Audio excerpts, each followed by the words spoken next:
Hello everyone, চলে আসছি নতুন একটা ভিডিও নিয়ে।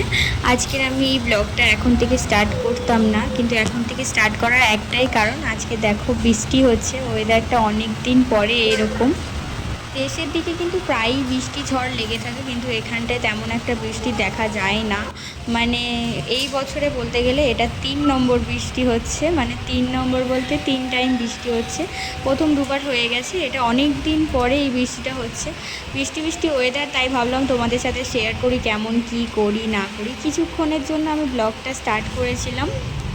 চারদিকটা বৃষ্টি ভেজা ভেজা একটা গন্ধ, মাটির গন্ধ, যে মাটির গন্ধটা কিন্তু হুট করে এখানে পাওয়া যায় না। তবুও যেন রোদে অতিরিক্ত, মানে রোদের যে তাপটা, সেই তাপটা যদি মানে ওপরে জল পড়ে তো সুন্দরই লাগার কথা। তো এখানটা অসাধারণ লাগছে এই গন্ধটা, তাই মনে করলাম এই টাইমটায় কিছু তো একটা খাওয়া যাক, কিছু না খেলে শরীরটা নিজেরই ভালো লাগবে না।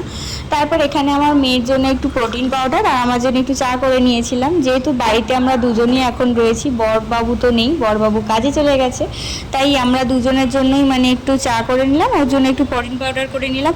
কিছু তো খেতে হবে, মানে বৃষ্টি হলে কেন জানি না আমার মনটা না বারবার মনে হয় এটা ওটা খাই, তো সবসময় তো সব কিছু ঘরে থাকে না।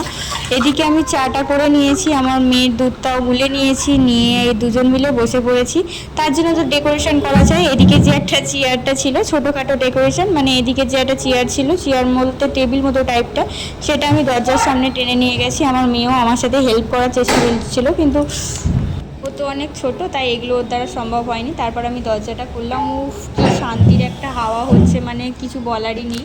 এই ওয়েদারটা কার কার পছন্দ অবশ্যই কমেন্টে জানিও। আমার তো বর্ষাকাল ভীষণ ফেভারিট, কিন্তু কার কার পছন্দ জানি না। অনেকেরই পছন্দ, অনেকের পছন্দ নাও হতে পারে, কিন্তু আমাদের এখানে যেহেতু অনেক দিন পর বৃষ্টি হয়েছে, তো পছন্দ হওয়া স্বাভাবিক। চলো টাটা, বাই বাই। আজকের ভিডিওটা এই পর্যন্তই, টাটা।